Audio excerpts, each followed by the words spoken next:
Welcome to Let's Talk Color. I'm Amy Wolf, Principal Designer at Amy Wolf Color and Design. And I'm Amy Crane, Founding Designer at Amy Crane Color. We're both professional color experts who specialize in architectural color. We met while training, and years later, the conversation is still going strong. We both live our lives immersed in color and design. We often agree, but sometimes we don't, because color is personal. Color truths, however, are universal. In each episode, we'll unravel the mystery of choosing color for your home or business, both inside and out.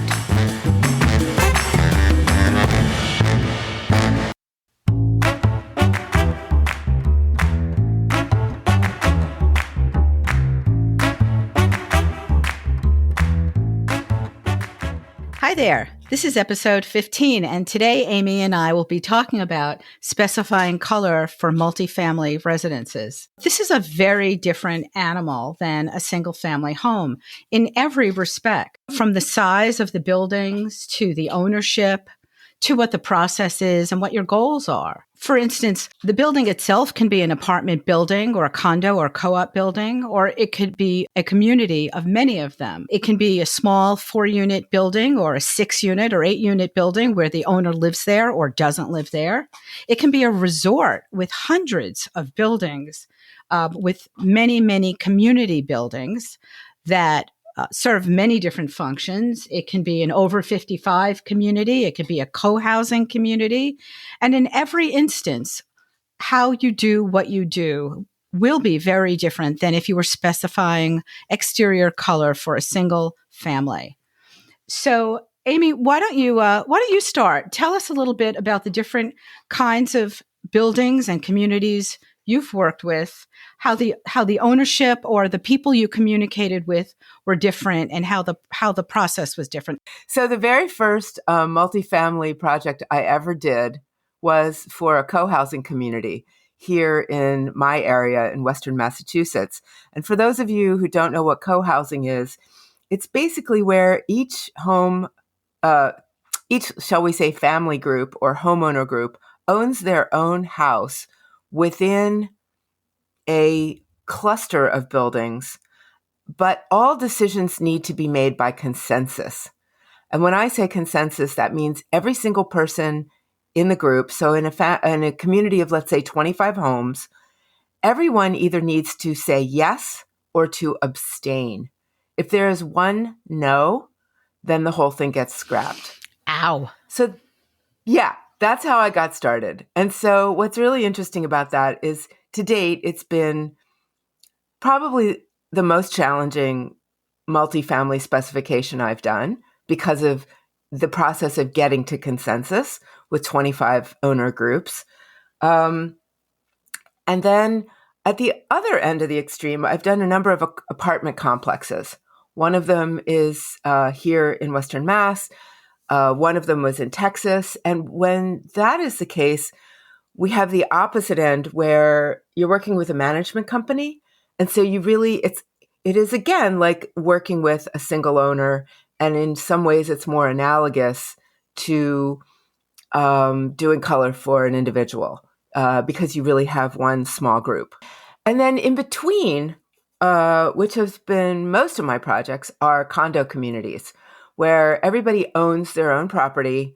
You don't need full consensus. You don't need 100% yes. You just need a majority. And that's usually, 51%. In some communities, it's 70%.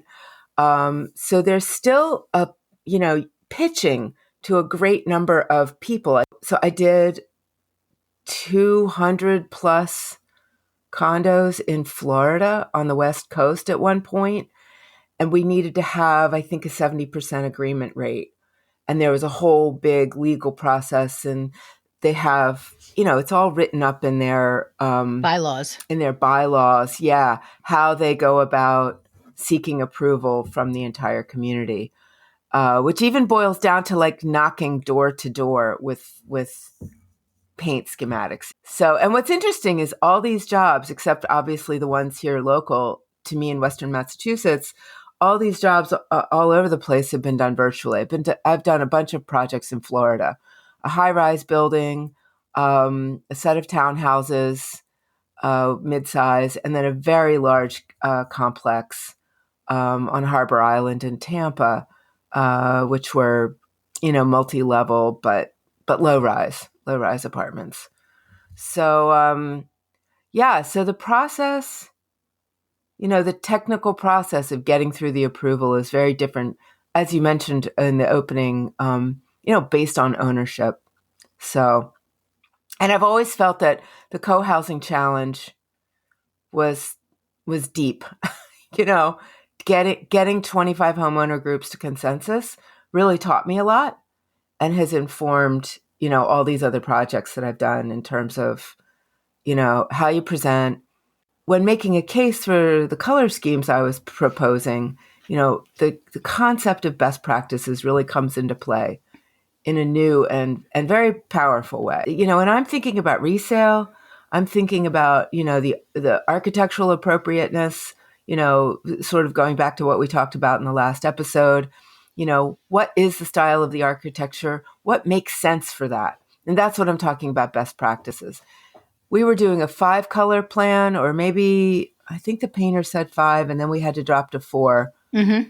I can't remember. But for me, the important piece was keeping all the trim the same. And that was sort of the best practices issue. Right. People wanted to be able to use some of the field colors as trim. So we were doing, a green, a soft red, a yellow, a blue. And some of the folks wanted to use green for trim or get creative. And I was like, no. I don't think that's a good idea. Well, in a situation like that, I mean, I think if people choose to live in co-housing or something like that, they're choosing a way of life and they're choosing a tighter connection to one another. And so I do think, we were going to talk about considerations a little bit later in the broadcast, but I think tying the houses together in some way is incredibly important. And certainly using the same trim is a great way to do it, especially if you have multiple colors in the whole community.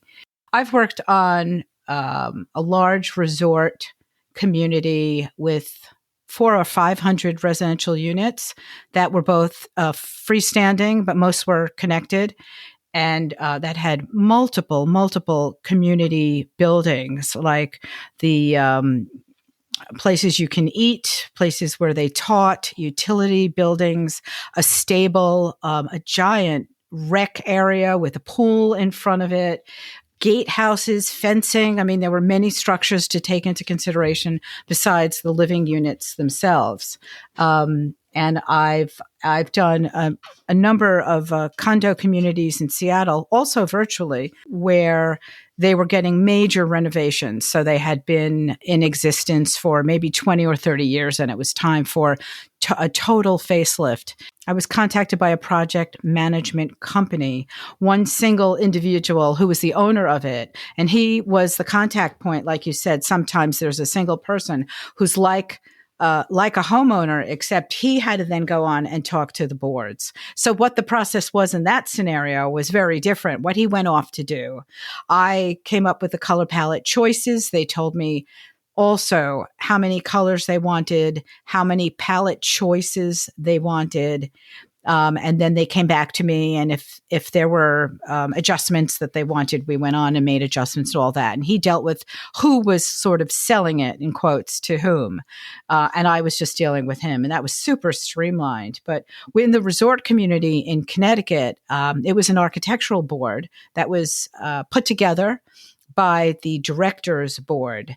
And so I was presenting to them, they were presenting to the directors, and then the directors might come back and have a comment. And so you were sort of filtering it through 2 layers, and eventually went on to all of the owners. And I don't know what their approval process needed to be, how many people had to approve of it. I was really pushing for the community buildings to be a different coordinating color with all the residences, from the standpoint of this was such a large community, just for variety and interest's sake, as well as just, as we know, color can signal function so easily. So easy to tell that those kind of buildings were not for living in. I don't know when it was painted previously, but it was all tan with brown trim. So yeah, really, really dated. So, it looks so refreshed and so modern that I definitely think it was a success. Yeah, of course, the timeline is different. Also, I mean, you have to come up with, okay, this is when I'm going to present. This is when I'd like, what's our end goal? When do you want to go to your community and ask for approval? Then what's the process on your side? How much time then until the painters will come and stuff like that, and sort of back out of some end date and come up with a timeline that works for everyone. So you're really, I mean, that's one thing that I'm really on top of, maybe from my producing days. It's like, okay, here's when you're going to get your first round. This is when I expect comments or any changes. This is when you'll get revisions. This is when you plan on approvals. And so you can plot out the whole thing from the beginning, which is really helpful to not be just kind of flailing in the wind, wondering when you're going to hear back about this, that, or the other thing. So yeah, when I'm doing color for condo communities and apartment buildings in Florida, we are driven by the rainy season. So we need to get started well in advance of the rain, because once the rain comes in Florida, it's much harder to do the painting. Sure. Same in Seattle. Yeah. So, and the same is true. Oh, come on. It's always raining in Seattle. It only doesn't rain in June, right? Yeah. So let's talk about what the considerations are.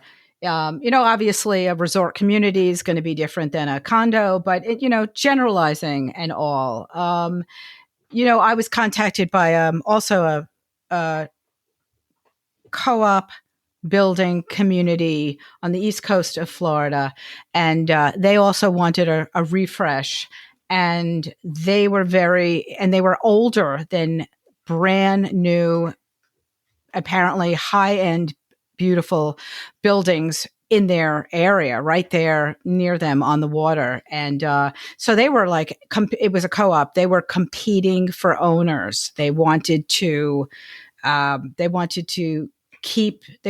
the same target demographic as those buildings, but they were the older building. So they wanted to really give themselves a facelift so that people would be just as attracted to them to buy there as their neighbors. So there are many different things like that you take into consideration in buildings and communities like this that are completely irrelevant in terms of homeowners who, of course, think about resale, but it's very different, right? It is, and I would agree with you. I'd say the majority of the Florida projects I've done, they've been older buildings in areas that have been built up. There's a lot of new construction all around them. And it's funny because what we've been doing is getting rid of a lot of that peach, sort of peachy, pinky, terracotta type colors that were, I guess popular, in the 80s, maybe the 90s. I mean, and stayed popular in Florida for a long time. And it's kind of sad because that color sort of has that Florida look and that vibe. But of course, everything around it is all going gray, oyster white, gray. So in order to send the signal that these buildings and these communities are up to date and current, because I do think that color sends that kind of a signal. The instant you look at a dated color, you think, ugh, that building's old. Whereas if you see a color that fits in more with the new construction, I think it sends a subconscious signal that, things aren't quite so old. So anyway.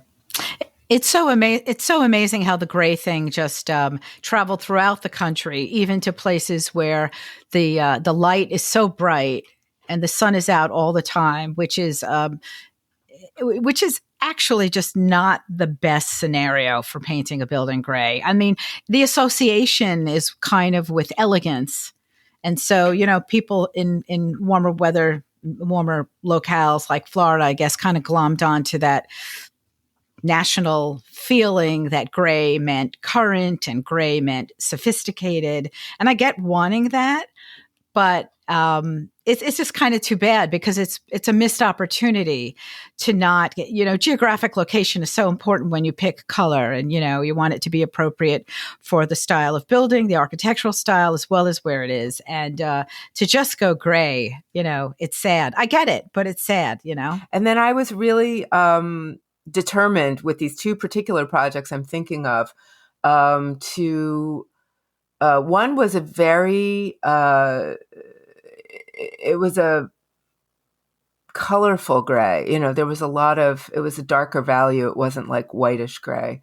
And that was really about the surroundings. This was up in Tampa on Harbor Island, and that set of buildings was really nestled into lush, beautiful plantings, gorgeous landscape, really, just yummy. So I think, by using a darker gray, that helped those buildings settle into the landscape and not, stand out like stark white would have. But for that project and for another project I'm thinking of in Fort Lauderdale, I definitely used color as accents, color on doors, did not use color on railings in Tampa.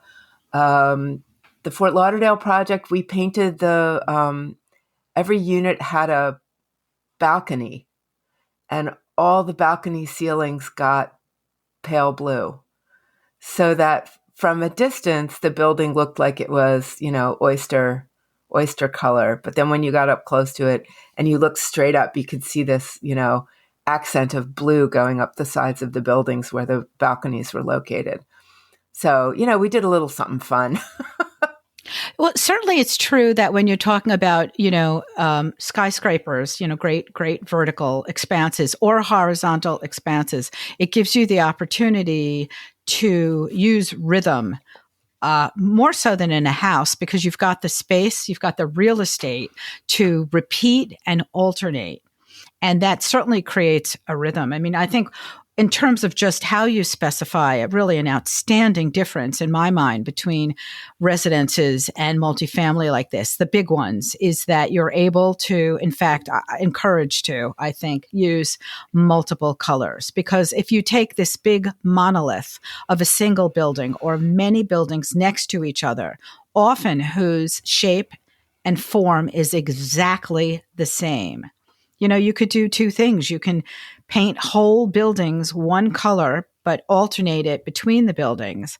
But much more common to do, and I think rightly so, is to paint each building a multitude of colors. And, you have to do it with skill. Obviously, it can't be garish. It can't be stupid. They have to coordinate with one another. They have to enhance one another, and creating a pattern, creating a rhythm as you look at the building, as you go past the building, is really fun and exciting to do. One of the most interesting part of my 2-hour ride on Amtrak from Hudson, New York to New York City is passing big communities as you get closer and closer to the city. And they're in Yonkers, they're in Westchester, they're kind of all over. And there's some really big ones. And I'm always snapping pictures of it because I think it's just so interesting how differently people assign color to large buildings. But especially if you're in a moving vehicle as you're going past it, you really get to experience the rhythm and the change of the colors and the pattern in a different way, kind of more enhanced way than if you're just standing in front of the building and moving your head and looking at building versus building. Many buildings have undulating facades, bump outs and recesses, which is really a great way to think about alternating colors. And then you get to have that discussion with yourself about, well, light colors come forward and dark colors recede. So do you want to enhance that, or do you want to buck that and do the reverse? And I actually think that it looks better if you don't buck it. So to put the lighter colors on the advancing part of the architecture and the darker ones on the receding one just kind of enhances the undulation of the facade, and it benefits it. And, of course, I'm not talking about black versus white or gray versus white. It's all done with colors, but as we've talked about so many times, colors have different values. So yeah, you're dealing with the usual three things that we deal with: chroma, which is saturation; value, which is lightness, darkness; and hue, which is color. And you use all three of those tools to come up with a pattern in the end that's really pleasing. So what kind of problems have you seen when you've passed buildings? Oh, oh, when I've passed the buildings. um, oh God. I mean, I think for me, probably the thing that makes me cringe the most are two things. One is when the whole building is just dark and dreary and sad, like really dark gray, charcoal black with no respite. That to me feels like a trend gone really wrong. I have a hard time with that. And then, big shock, I have a really hard time with the high contrast, where an exterior combines black and white. And I feel like I have seen this for sure out in California. And I know it's like the thing and trendy, but I also feel like those buildings are going to be dated. You got to wonder what's going to be the peach of 2050, 2030 even, Yeah. Like at what point are all these gray and white buildings or black and white buildings going to start to look like harvest gold and avocado green to people? But in the meantime, I think just ergonomically, the harsh black and white is just not humane. It just doesn't feel good. I think what we want to do in our urban landscape is create a more humane experience. I mean, yes, we have to live in cities, but do we have to live in cities that are black and white and gray? Can't we live in cities that are, gray green? Yeah. Can't we live in cities that provide a little humane color? I think the answer could be yes. So Sure. Yeah. Yeah. No, I agree. I mean, too many colors, too few colors. Yeah, I mean, one whole monolith of one color is incredibly boring. I mean, that harkens back more to the days when those buildings were brick and the brick was all one color. And bad color combinations and just the interplay of dark versus light and that kind of thing. Those are all the kind of problems that I've seen. What else? yeah, and things just don't make sense. There's a little community of cottages down the hill from me here in New England that are painted. To me, it looks Bahamian, like Caribbean colors, and it's a housing community for single moms, I think. It just feels out of place and weird. I also think that's a great way to use interior color. And I'd put money down that the exteriors are Caribbean colors and the interiors are all linen white. Oh. And so my contention would be, let's keep the colors outside New England and let's give these people a little bit of color inside, which obviously is harder to maintain. It's a harder offering, and I get that. But yeah. I mean, like you started off saying, I mean, color is it can be so supportive to how people live, their well-being, their health, their mental state, and all of that. It is definitely a missed opportunity if you don't use it to enhance both the appeal of a building from the outside, but even more importantly, how you feel when you live inside. Absolutely. Right. And I mean, I think that's an important thing to think about. What's the demographic? Who are we coloring these buildings for? I did a big rental community in Texas, and it was kind of an entry-level price point, kind of what I would say starter homes, young families, lots of kids. It wasn't, kind of like upscale retirement rental, or condo. And I think that's a different demographic. And for that group of people, we did something a little more lighthearted, a little less serious, a little less austere, a little more color. Again, trying to honor the landscape and the surroundings, but also thinking about, okay, who's our target market? who's going to be living here, what's their age, what's going to please them. So thanks for joining us. We love having you here, and we hope you enjoyed this episode of Paint Color for Multifamily Residential Dwellings. We invite you to leave a review for us if you've enjoyed this episode. So like it, share it, subscribe. You can find us anywhere. And you can always write to us at letstalkpaintcolor.com. We'll see you next time. I hope you've learned something a little bit more about color for the built world.